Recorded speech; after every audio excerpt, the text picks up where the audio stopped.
Well, ladies and gentlemen, the time has finally come, and February 2019 is upon us. Oh, dearie me, ladies and gentlemen, turning 30 years old is generally seen as a milestone. Many people dread it, feeling that they have not progressed as far as they would like in life. As for me, I don't particularly dread it, but I have to say that I'm still a bit nervous about it. You know, you're getting old, John, you're getting old. And everyone is a bit concerned about their own morality. Well, mortality. Oops. Morality and mortality. Two things that are very important. Before I get into my musings on growing older, I of course want to update everyone with what is going on with the channel. As you can see from my little setup here, I recently recorded all of the video footage for Star Wars Rogue Squadron 1. And I gotta say, that game is absolutely amazing. Actually, it's better than I remember, to be perfectly honest. When I started replaying it for the review, I was like, damn, this is really good. I couldn't put it down. I primarily recorded footage for the PC version. It, of course, had the camera bug and stuff like that, but even with that, I wanted to keep playing it because it was so goddamn good. Even though I was dying all the goddamn time, on Fest, I kept wanting to go back to it and play it more and more and more. And, you know, that's why there's already a full live stream Let's Play of it on the channel, because I just wanted to keep playing it. Now, that, of course, was of the N64 version, and that's actually my original copy. The cart is getting old. The battery backup save doesn't work as well as it used to, but, that's going to happen, especially when we're talking about 20-plus-year-old games. That's actually an old Blockbuster cart. I do mention this in the review. Actually, no, I don't. That was a mistake take that got edited out. Well, anyway, that one was from Blockbuster when they were liquidating all their N64 games. And I got it for super cheap. I still have the old Blockbuster game box, which I'm really happy to have just because Blockbuster is sadly so dead now. Looks like they should have bought the old Netflix. Oh well. These things happen. Let's hope we don't knock over Luke and Wedge. I got this copy of Rogue Leader back in 2008 when I bought my GameCube. Back in those days, the GameCubes were like 20 bucks. I was like, yeah, I'm going to jump on that. I do remember playing that once in a Target that thankfully still exists. And I played it for like 5 seconds, didn't really get the GameCube controller, and left. Because at that time, I don't think it was 2001. I don't remember what year I saw that, but I do know I had an Xbox. But that game is absolutely excellent. Not as good as Rogue Squadron 1, I can tell you that. It's just a little too easy. There's actually a playthrough of that by the time this goes up should already be up, where I was able to beat it in like 3 hours. But it's still a good game. My disc copy's a bit bugged. There's a couple levels that just don't work right on it, but still runs. Actually playing that on a Wii. Well, oh, I should tell thee of the saga of the Wii. So I wanted to play that game, right? Well, I have a GameCube, but I couldn't find the GameCube cables. So I have an upscaler that would have allowed me to play that on the computer. Couldn't find the GameCube cables. So, it's kind of screwed on that one. Well, I found the Wii, and the Wii had not component cables, but the RCA cables. For some reason, the cable on the stupid IR sensor thing was cut. I don't know what cut it, but it was cut. So I had to buy another one of those. And I looked up, like, can you use a controller on the Wii? And it's really kind of funny, too, because, like, I plugged in the GameCube controller into the Wii, and I'm like, I'm pressing A, why isn't anything happening? You have to have the Wiimote, and you have to have the stupid sensor bar. What you can do is you can set up, like, T-candles. The Wiimote evidently just receives infrared light, and that's how it works. It was explained in a live stream to me by Raynick, but I forget exactly how that works. But ultimately, it didn't matter. I spent the $5, got the stupid Wiimote receiver thing, and it works now, and so I can play all the games. Unfortunately, it wasn't so easy. Once I finally got that, I could use the component cables and plugged it into the upscaler that I got. Sadly, it still looked kind of like crap, so I got some component cables, the RGB ones. RGB doesn't work on my capture card anymore. I'll get the video, but I won't get the sound. Not really sure why that is the case. I think the adapter's broken.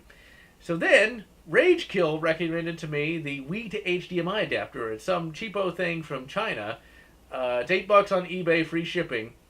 Bought that. It showed up in 2 days on a Sunday, no less. Plugged it in and worked perfectly fine. Actually, what's even funnier though is like, okay, so I plug it in, right, and it's nothing but green. I'm like, oh god, it's broken. The HDMI cable had gotten unplugged slightly from the computer, so yeah. So it worked. So I could finally play that game, and it was worth it. A lot of fun. I'd still rather play it on Dolphin just so I can like upscale it to like 1080 in engine, but oh well. That's Factor 5 for you. They were always pushing the envelope. Rebel Strike, I have not actually finished. I did not fully complete. I never played it until now.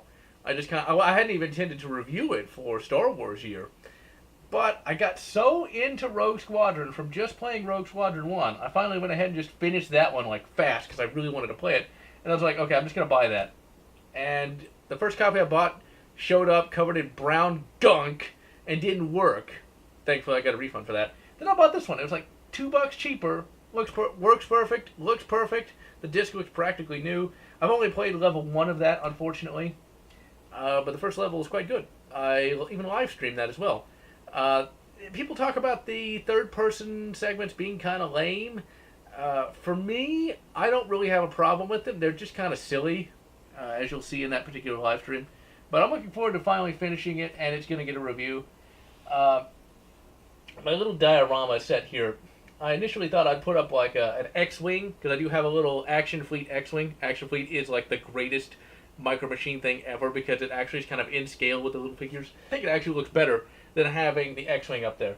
What we have here is Wedge and Luke. Those are not my originals. When I was looking for an image of Pilot Luke, I found a lot of X-Wing pilot figures on sale for $12. So I snapped those up. So now we got a newish Pilot Luke and Wedge. And that's how that came to be. So yeah, Star Wars year is continuing apace. We of course have the Rogue Squadron review, and the next video is of course going to be Jedi Knight, Jedi Academy. Absolutely excellent little game.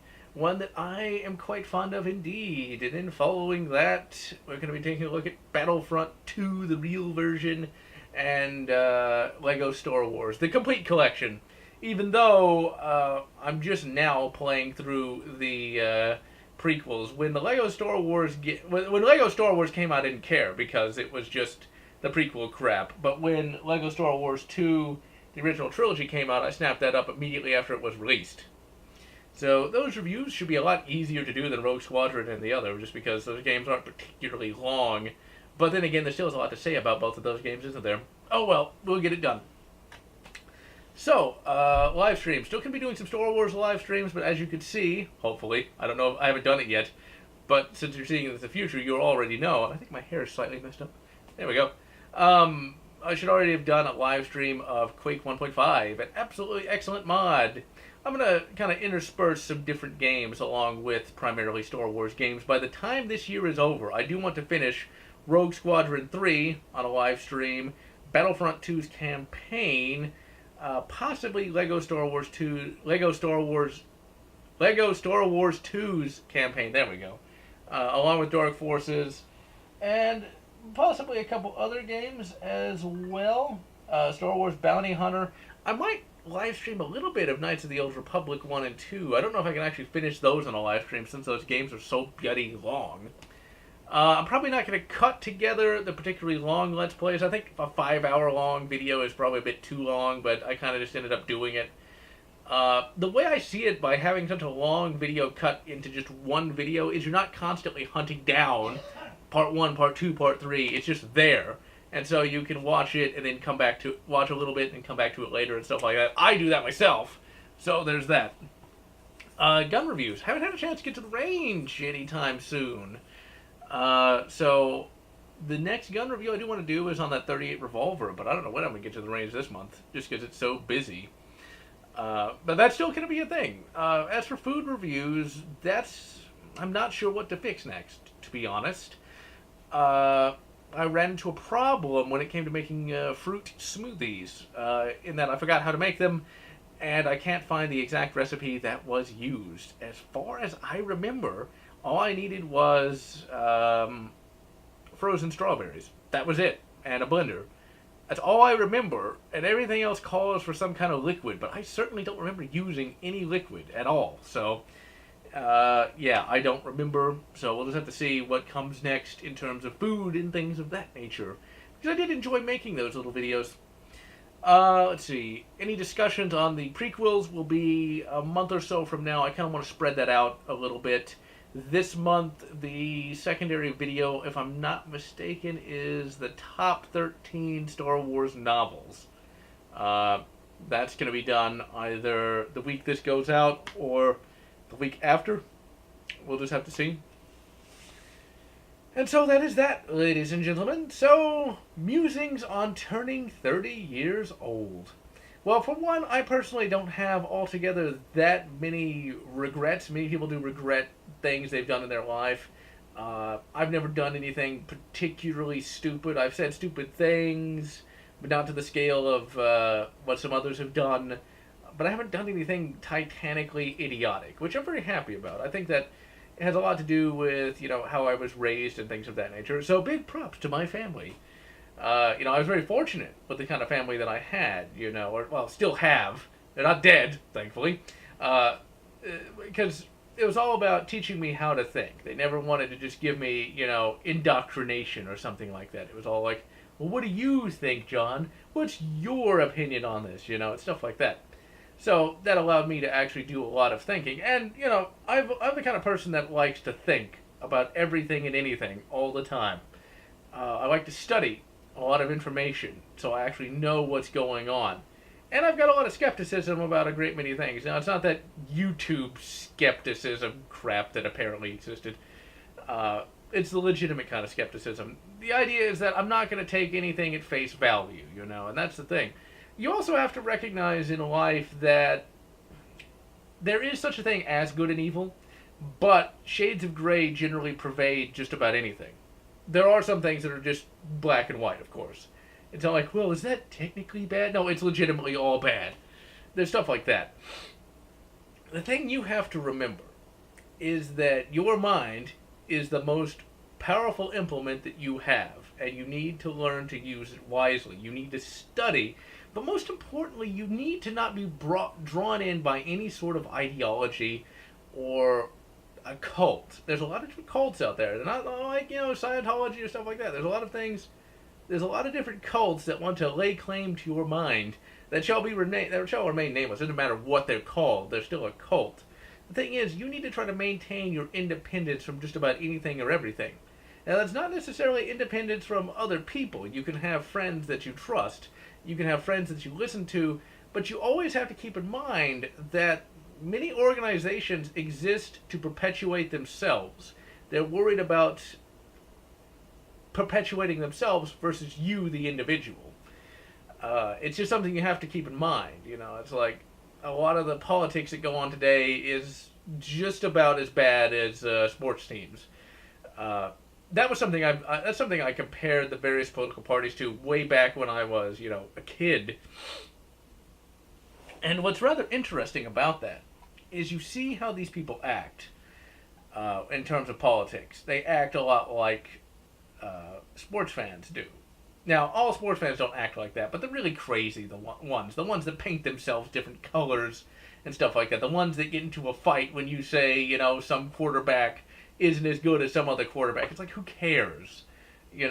But that's one of the problems. But then again, that's always been the problem. One of the interesting things about life, and, provided you are constantly questioning and thinking and things of that nature, you'll start to recognize this as you get older. And I recognized this back when I was a kid, is that perception has a lot to do with how one sees the world.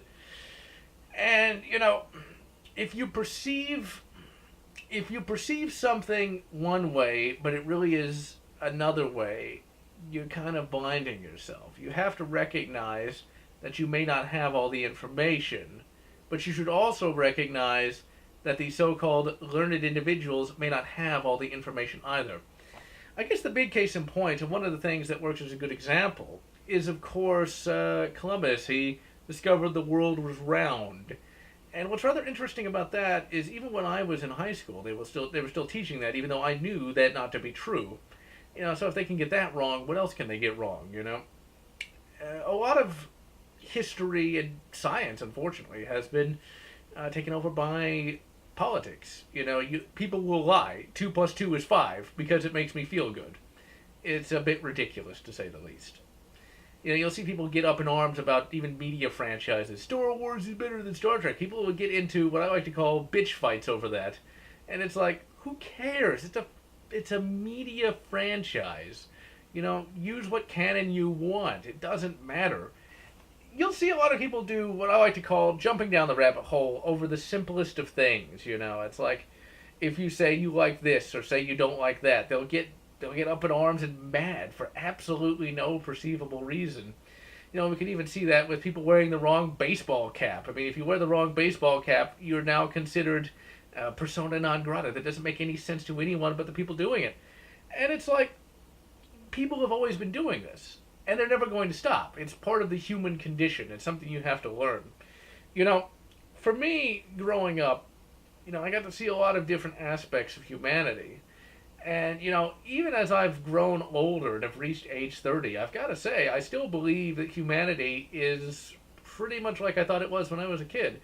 In that humanity is basically good, but there's a lot of bad in it.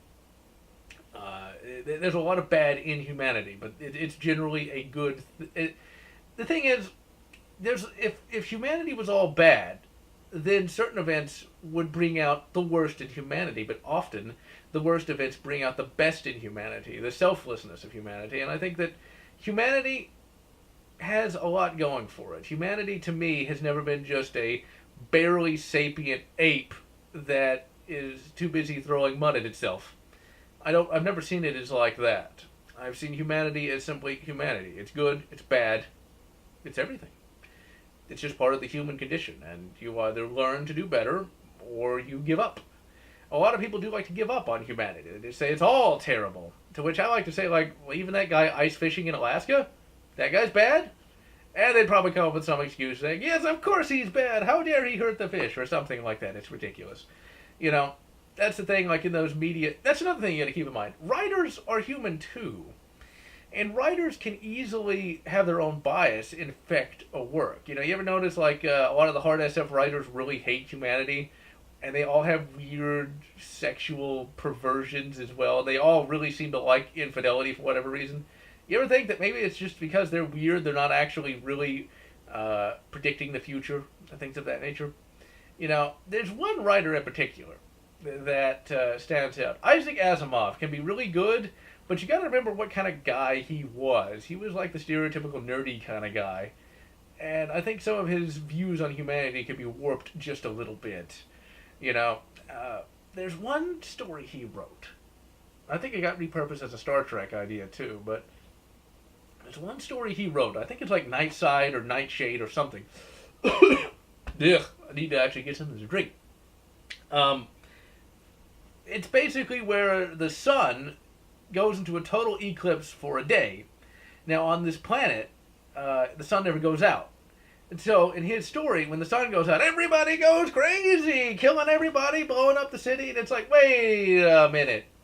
Unless that species is significantly different from humanity, when the sun goes behind the cloud, I don't think everyone's going to go crazy. But, as far as Isaac Asimov is concerned, people can go that crazy, and that's not really true. Some people would, but a lot of people would be like, oh no, the sun's gone out, what are we going to do? Oh no! It's not going to be like, they're going to be panicking, but a lot of them are just going to stay home and hope it goes away. The one thing about humanity that people don't quite get is sedentary societies, especially like American society and Western society in general, they want it to go away. They don't want to go out there and have to do something. So I think if the sun went behind a cloud for one night, they'd be like, oh, I hope it comes back in the morning, and then they're going to go to sleep. Some will panic, some will smash up stuff, but generally that's the people who are going to do that anyway, and it's just a easy excuse. Your more sane people are going to be like, well, I hope it's fine tomorrow. It's like, a lot of people, you got to remember, never underestimate humanity's sense of self-delusion. Everything will just work itself out in the morning if you just keep your mouth shut and don't think about it. So that's the thing. But Isaac Asimov clearly didn't think that, and I just think that he's kind of wrong on that one. When it comes down to it, though, you gotta remember, when it comes to politics, any side you choose, they're still human no matter what, and they're not that much different from you. Their political beliefs might be different, but in all reality, what drives them is what drives you.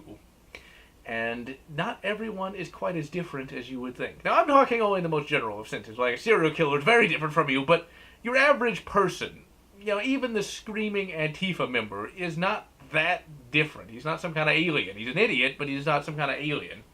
And I think that given proper... I really don't know how you do it. I was going to say, given proper education, but they're not going to listen. I guess the thing is, given proper examples, I think even the most insane Antifa member can be turned to the light side, so to speak. Because you'll see that. There's some videos where, Antifa members will see just how big of a waste their screeching really is when they realize that the people that are supposed to be on their side really aren't. And that's the thing. Eventually in life you will have to have an epiphany as to... Epiphanies are where your brain kind of gets it. You figure out things that you didn't figure out before. I've had some myself throughout my life as well. And an epiphany is something that I think a lot of these insane people that you see in these videos attacking people really need to get. Right now they're sort of in denial. They will constantly shout various expletives and various slogans, but they're not thinking. Once they're finally able to confront their own cognitive dissonance, I think they'll figure it out. That could just be because, despite being... I can be very depressing, I can be very negative, but at my core, I'm very much an optimistic kind of person. I'm not going to sit here and say, oh, they're all going to be insane forever, but I do think that eventually some of them will come around. And you can see in a lot of these various videos that some of them do.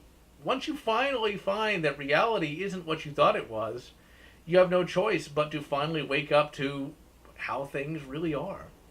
Not everyone can do this, but I think enough can that we don't have too much to worry about with the future. At the very least, I'm going to say that and be just like those hypothetical people on that planet saying, well, the sun will come back, I swear it will, just go to sleep. And I'm going to fucking watch Laverne and Space Shirley. I've never seen that show, nor do I know what it's about, but it sounds funny. So yeah, for me, turning age 30, it's something that I recognize as a milestone, but, I've learned a lot throughout the years, but I haven't really changed that much as a person. I've become a lot less depressing to be around. I've become a lot less angry, for want of a better word. I've become a lot more like I was before I had to go to middle school. As a kid, I was always kind of this happy kid, but that middle school, man, that just, they literally beat it out of me, and that stuck for many, many years afterwards. That's why I'm not a fan of public school. Some people can have a great time. Not everyone does. But really, I definitely have to say that I like the person that I am. I always have. There's a lot of people who have a lot of self-loathing I've never had. I've always been very fond of myself, as my various close confidants will know. But that being said, as I've turned 30, I have learned one important lesson.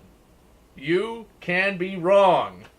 That is something that took me the longest time to finally realize, but yes, even I can be wrong. And that's something you gotta learn. You gotta learn that you yourself can be wrong. You can be mistaken. You can draw wrong conclusions. I think that's a big problem with a lot of these people today, is they don't know that they're actually wrong, or that they even can be. And so that's something that's very important. You can be wrong. You can make mistakes. Something else I've learned is, not every mistake makes you look like an idiot. And not every mistake is earth-shattering. Used to be I hated making the slightest mistake. Whereas today, I recognize that's just what happens, Basically, as time goes on, hopefully you'll learn to be able to take a step back from yourself. To recognize that you're not always going to be right. To recognize that you can make mistakes and that you just simply need to learn from them. And so, this has been yet another monthly vlog. I don't know why I had to have an there, but whatever. Monthly vlog of GeneralLotz, and I'm going to wish you good. Luke Skywalker and Wedge Antilles. And man, they're looking pretty buff in these action figures. And finally, a good Rogue Squadron, whatever, makes you happy. If you enjoyed this video, please consider subscribing, and if you can, please consider supporting me on Patreon so that I can continue bringing you this awesome content.